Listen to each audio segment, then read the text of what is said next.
Welcome, everyone, to an in-depth exploration of adenocarcinoma, a type of cancer that can affect the urinary system. In this video, we'll break down what adenocarcinoma is, its causes, how it develops, who it affects, and the available treatment options. Our goal is to provide you with clear and comprehensive information to help you understand this complex condition. Let's start by discussing the causes or etiology of urinary system adenocarcinomas.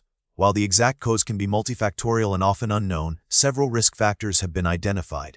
These include chronic inflammation, which can stem from recurrent urinary tract infections or long-standing kidney stones. Exposure to certain environmental toxins and chemicals, such as those found in some industrial settings, is also implicated.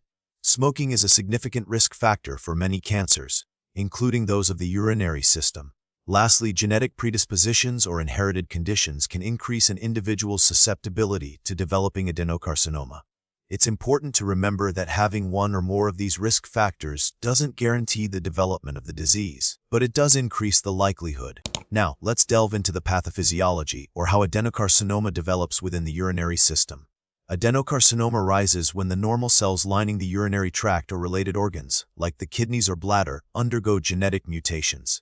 These mutations cause the cells to grow uncontrollably and divide abnormally, forming a tumor. As the tumor grows, it can invade surrounding tissues and organs. Additionally, cancer cells can detach from the primary tumor and spread to distant sites through the bloodstream or lymphatic system, leading to metastasis. The specific location and aggressiveness of the tumor determine the impact on urinary system function. The tumor can obstruct urine flow, cause pain, or disrupt normal kidney function. Understanding the epidemiology, or the patterns of disease occurrence, is crucial for prevention and resource allocation. Adenocarcinoma of the urinary system is relatively rare compared to other cancers. Renal cell carcinoma, a type of adenocarcinoma of the kidney, is more common in men than women and typically diagnosed in older adults between the ages of 60 and 70. Adenocarcinoma of the bladder is less common than transitional cell carcinoma, which is the most frequent type of bladder cancer.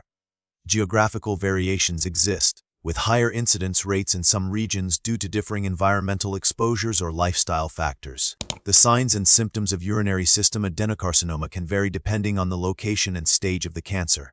In the early stages, there may be no noticeable symptoms at all. As the cancer progresses, common symptoms include blood in the urine, or hematuria, persistent pain in the back or side, a palpable mass or lump, unexplained weight loss, fatigue, and frequent urinary tract infections. It's important to note that these symptoms can also be caused by other conditions, so it's crucial to consult a healthcare professional for accurate diagnosis. Diagnosing adenocarcinoma of the urinary system typically involves a combination of imaging techniques, biopsies, and urine analysis. Imaging scans, such as CT scans, and ultrasounds, help visualize the urinary tract and identify any abnormalities or masses. A biopsy, where a small tissue sample is taken from the suspicious area, is essential for confirming the diagnosis and determining the specific type and grade of cancer.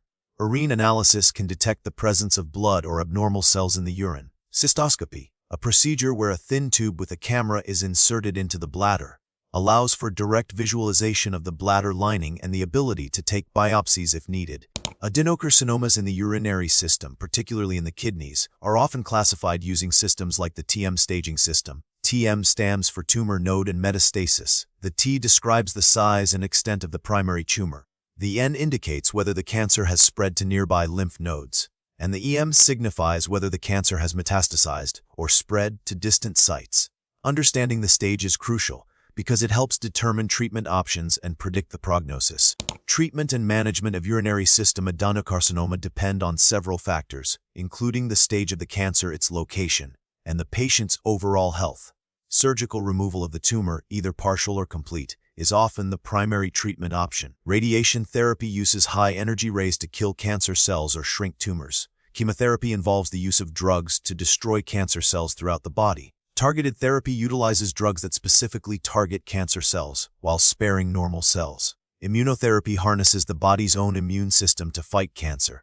In some cases, a combination of these treatments may be used. Supportive care, such as pain management and nutritional support, is also an important part of the treatment plan.